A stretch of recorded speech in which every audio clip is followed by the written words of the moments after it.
सभी श्रोताओं दर्शकों को जय जय श्री सीताराम। ओम नमो भगवते वासुदेवाय। ओम नमो नारायणाय। आइए आज हम सभी मिलकर के अधिक मास के पुरुषोत्तम मास के शुक्ल पक्ष के एकादशी की कथा के बारे में जानते हैं। इस एकादशी का क्या नाम है, क्या फल है, क्या विधान है, किस देवता की इसमें पूजा करनी पड़ती है और किस फल की प्राप्ति होती है। एक बार अर्जुन भगवान से पूछते हैं कि हे भगवान, हे जनार्दन, अब आप मल्ल मास के अधिक मास के शुक्ल पक्ष की एकादशी के विषय में मेरे को बताइए। इसका क्या नाम है, उसके व्रत की क्या विधि है, इसमें किस देवता की पूजा करनी चाहिए, इसके व्रत से किस फल की प्राप्ति होती है। हे कृपा सिंधु, कृपा पूर्ण आप मेरे को बताइए। तब श्री भगवान कहते हैं कि हे अर्जुन, अधिक मास पुरुषोत्तम मास की एकादशी अनेक पुण्यों को देने वाली है। इसका नाम पद्मिनी है और इसे पुरुषोत्तमा एकादशी भी कहते हैं। इस एकादशी के व्रत से मनुष्य भगवान श्री विष्णु के धाम को प्राप्त करता है, भगवान के धाम को जाता है। इस एकादशी के व्रत की विधि मैंने सबसे पहले नारद जी से बताई थी। यह विधि अनेकों पापों को नष्ट करने वाली तथा भुक्ति और मुक्ति प्रदान करने वाली है। इसके व्रत व गुणों को ध्यानपूर्वक सुनो। हे अर्जुन, दशमी के दिन इस व्रत को शुरू करना चाहिए। इस दिन कांसे के पात्र का, कांसे के बर्तन का किसी भी रूप में प्रयोग नहीं करना चाहिए। इस दिन मांस, मसूर, चना, शहद, साग, पराया अन्न यानी दूसरे का अन्न, यह सब नहीं खाना चाहिए। इस दिन हविष्य भोजन करना चाहिए, नमक रहित भोजन जो वो करना चाहिए। दशमी की रात को भूमि पर सोना चाहिए, ब्रह्मचर्य पूर्वक रहना चाहिए यानी ब्रह्मचर्य का पालन करना चाहिए। एकादशी के दिन नित्य क्रिया यानी मलमूत्र का त्याग करके निवृत्त होकर के दातुन करनी चाहिए है और दातुन करने के बाद में 12 बार कुल्ला करना चाहिए। इससे मुख की शुद्धि हो जाती है। किसी पुण्य क्षेत्र में जाकर के स्नान करने के लिए चले जाना चाहिए, यानी कोई गंगा इत्यादि, यमुना या इत्यादि नदी पास में हो तो वहाँ जाकर के स्नान करना चाहिए। उस समय भगवान कहते हैं, हे अर्जुन, गोबर, मिट्टी, तिल, कुशा यानी डाब, आंवले का चूर्ण, ये सब लगा करके शरीर पर या पानी में मिला करके, जल में मिला करके स्नान करना चाहिए विधि पूर्वक। स्नान करने से पहले मिट्टी शरीर पर लगाते हुए प्रार्थना करनी चाहिए मिट्टी से कि हे मृत्तिके, हे मिट्टी, मैं तुमको नमस्कार करता हूँ। तुम्हारे शरीर से मेरा, तुम्हारे स्पर्श से मेरा शरीर पवित्र हो जाए। आप समस्त औषधियों को, अन्न इत्यादि को पैदा करने वाली हो, पृथ्वी को पवित्र करने वाली हो। तुम मुझे भी पवित्र करो, शुद्ध करो। आप ब्रह्मा के थूक से उत्पन्न हुए थे। आप मेरे शरीर को स्पर्श करके, छू करके मेरे को पवित्र करो। फिर भगवान श्री नारायण जगन्नाथ से प्रार्थना करनी चाहिए कि हे शंख चक्र गदा धारण करने वाले देवों के देव जगन्नाथ, आप मेरे को स्नान करने की आज्ञा दीजिए। इसके बाद में वरुण मंत्र का जाप करते हुए, पवित्र तीर्थों के अभाव में उनका स्मरण करते हुए किसी तालाब में स्नान करना चाहिए या घर में स्नान करना चाहिए। यानी तीर्थ पास में न हो तो किसी तालाब में चले जाना चाहिए या अपने घर में ही स्नान करना चाहिए। नमो वरुणाय, ओम नमो वरुणाय, इस मंत्र का जाप करते हुए तीर्थ पास में न हो, अपने घर में स्नान करना हो तो गंगा, सरस्वती, नर्मदा, सिंधु, कावेरी, इन नामों को लेते हुए, गंगा का नाम लेते हुए स्नान करना चाहिए। इससे गंगा स्नान की, तीर्थों के स्नान का फल हमें प्राप्त हो जाता है। स्नान करने के बाद में सुंदर धुले हुए वस्त्र धारण करके तथा संध्या तर्पण इत्यादि करके, यानी अपना नित्य कर्म, पूजा पाठ इत्यादि जो रोजाना आपा करते हैं वो करके फिर किसी मंदिर में जा कर के भगवान की पूजा करनी चाहिए। कहते हैं भगवान की, हे अर्जुन, राधा कृष्ण की, कृष्ण भगवान सहित राधा जी की और महादेव सहित भगवती माता पार्वती की मूर्ति बना करके धान के ऊपर, अन्न के ऊपर मिट्टी या तांबे का घड़ा रखना चाहिए। उस घड़े को वस्त्र से, कपड़े से ढक करके उसके ऊपर रोली से, चंदन से ओम स्वास्तिक इत्यादि बना करके उसको अलंकृत करना चाहिए, सजाना चाहिए।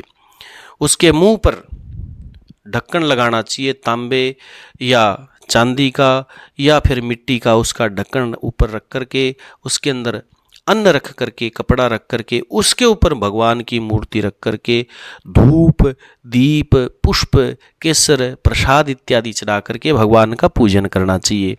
इसके बाद में भगवान के सामने भगवान का कीर्तन, नृत्य, गान इत्यादि का आचरण करना चाहिए। ये सब करना चाहिए। भगवान कहते हैं कि हे अर्जुन, उस दिन मूर्ख, पाखंडी, पतित, जो श्रद्धाहीन हो, भक्तिहीन हो और भगवान का अपमान करने वाला हो, भगवान का न मानने वाला नास्तिक हो, उनसे वार्तालाप नहीं करनी चाहिए तथा रजस वाला स्त्री का स्पर्श नहीं करना चाहिए। भगवान के भक्तों के साथ भगवान के मंदिर में या भगवान के सामने पुराणों की कथा उस दिन सुननी चाहिए। भगवान कहते हैं अर्जुन, अधिक मास की पुरुषोत्तम मास के शुक्ल पक्ष की पद्मिनी एकादशी का व्रत निर्जल करना चाहिए। यदि मनुष्य निर्जल निराहार न रह सके तो उसको जल या अल्पाहार, थोड़ा बहुत फल इत्यादि खा लेना चाहिए। रात को जागरण करके भगवान के सामने नाच करके, गा करके भगवान का कीर्तन या जप करते हुए समय बिताना चाहिए। और प्रति प्रहर मनुष्य को भगवान श्री महादेव जी की पूजा करनी चाहिए। यानी रात के चारों पहरों में 4 बार भगवान महादेव और माता पार्वती की पूजा करनी चाहिए। पहले पहर में भगवान कहते हैं कि हे अर्जुन, नारियल भगवान को चढ़ाना चाहिए, इससे अग्नि में होम करने का फल जो है वो प्राप्त होता है। भगवान कहते हैं अर्जुन, दूसरे पहर में भगवान को बिल्व पत्र चढ़ाना चाहिए, इससे वाजपेय यज्ञ का फल जो है वो मिलता है। तीसरे प्रहर में भगवान को सीताफल चढ़ाना चाहिए, इससे अश्वमेघ यज्ञ करने का फल मिलता है। और चौथे पहर में हे अर्जुन, भगवान को नारंगी और सुपारी चढ़ानी चाहिए, इससे राजसूय यज्ञ करने का फल प्राप्त होता है। हे अर्जुन, इस व्रत से बढ़कर के संसार में कोई भी यज्ञ, तप, दान या पुण्य नहीं है।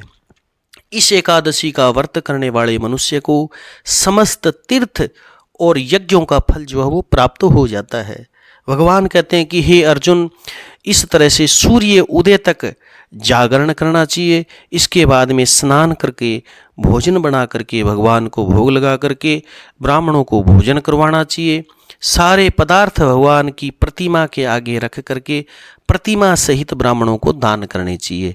इस प्रकार जो मनुष्य विधि पूर्वक भगवान की पूजा करते हैं उनका जन्म जो है वो सफल हो जाता है और इस लोक में वो सुख भोग करके अनेकों अंत में भगवान विष्णु के परम धाम को प्राप्त होते हैं। हे पार्थ, यह मैंने तुम्हें एकादशी के व्रत का पूरा विधान बताया है। अब जो पद्मिनी एकादशी का व्रत कर चुके हैं उनका इतिहास, उनकी कथा मैं बताता हूँ, आप ध्यानपूर्वक सुनिएगा। भगवान कहते हैं कि हे अर्जुन, यह सुंदर कथा पुलस्त्य ऋषि ने नारद जी से बताई थी, वही कथा मैं आपसे बताता हूँ। एक समय की बात है, कार्तिवीर्य नाम का एक राजा था। उसने रावण को अपने बंदी गृह यानी जेल में बंद कर लिया था। तब उसे रावण के पिता पुलस्त्य ऋषि ने कार्तिवीर्य से विनती करके छुड़ाया था कि हे राजन, आप मेरे पुत्र रावण को जो है कैद से, जेल से मुक्त करके छोड़ दीजिएगा, इसे आप क्षमा करिएगा मेरे कहने से। इस घटना को सुनकर के नारद जी पुलस्त्य ऋषि से अचंभित होकर के पूछते हैं कि हे महाराज, यह मायावी रावण जिसने सारे देवताओं को इंद्र सहित जीत लिया था, उसको कार्तिवीर्य ने ऐसा किस प्रकार का पराक्रम से जीता था, बंदी गृह में डाला था? आप मेरे को समझा करके बताइए कि उसके पास ऐसी क्या शक्ति थी। तब पुलस्त्य ऋषि नारद जी से कहते हैं कि हे नारद जी, आप पहले कार्तिवीर्य के जन्म की कथा मेरे से सुनो, तब आपको समझ में आएगी। पुलस्त्य ऋषि से कहते हैं कि हे नारद जी, त्रेता युग में महिष्मति नाम की एक नगरी थी, उसमें कार्तिवीर्य नाम का एक राजा राज्य करता था। उस राजा के 100 पत्नियां थी, उसमें से किसी के भी राजभार संभालने वाला कोई भी योग्य लायक पुत्र नहीं था, बेटा नहीं था। तब राजा ने आदरपूर्वक पंडितों को, ब्राह्मणों को, ऋषियों को बुला करके पुत्र प्राप्ति के लिए बहुत सारे यज्ञ करवाए। परंतु वे सब के सब असफल रहे, किसी प्रकार भी पुत्र प्राप्त नहीं हो सका। जिस प्रकार दुखी आदमी को सारे के सारे भोग नीरस लगते हैं, फीके लगते हैं, उसी प्रकार उस राजा कार्तिवीर्य को अपना राज्य बिना पुत्र के दुख सा लगने लगा, दुखमय प्रतीत होने लगा। अंत में वह तप के द्वारा सिद्धियों को प्राप्त करूँगा ऐसा जान करके तपस्या के लिए वन को चल पड़ा। उसकी पत्नी भी हरिश्चंद्र की एक पुत्री थी जिसका नाम था प्रामदा। वो भी अपने वस्त्रों को, राजसी वस्त्रों को और अपने गहनों को, अलंकारों को त्याग करके अपने पति के साथ गंधमादन नाम के पर्वत पर चली गई। उस स्थान पर उन दोनों ने 10,000 वर्ष तक तपस्या करी, परंतु हे नारद, उनको सिद्धि प्राप्त नहीं हो सकी। सिद्धि करते करते, तपस्या करते करते राजा दुर्बल हो गया था। शरीर राजा के शरीर में केवल हड्डियां ही हड्डियां दिखाई देती थी। यह देख करके उसकी पत्नी प्रामदा एक बार विनती के साथ माता महासती अनसुईया से पूछती है कि हे माता अनसुईया, मेरे पति को तपस्या करते हुए 10,000 वर्ष बीत गए, परंतु अभी तक हे माता उनके ऊपर भगवान प्रसन्न नहीं हुए जिससे मेरे को पुत्र की प्राप्ति हो सके। इसका हे माता अनसुईया क्या कारण है, आप मेरे को बताइए। इस पर माता अनसुईया प्रसन्न होकर के प्रामदा से कहती है कि हे पुत्री, अधिक मास लोंद के महीना जो 36 महीने बाद 3 वर्ष बाद में आता है, उसमें 2 एकादशियाँ होती है। उसमें से शुक्ल पक्ष की एकादशी का नाम तो पद्मिनी है, पुरुषोत्तमा है, और कृष्ण पक्ष की एकादशी का नाम परमा है। उसके जागरण और व्रत करने से तुम्हें भगवान अवश्य ही पुत्र देंगे, इसमें किसी भी प्रकार का संशय नहीं है। इसके बाद में माता अनसुईया ने प्रामदा को व्रत की सारी विधि बताई। रानी ने अनसुईया माता की बताई हुई विधि के अनुसार एकादशी का व्रत और रात्रि में जागरण किया। इससे भगवान श्री विष्णु प्रामदा के ऊपर बड़े प्रसन्न हुए, महारानी के ऊपर, और प्रकट होकर के वरदान मांगने के लिए कहा।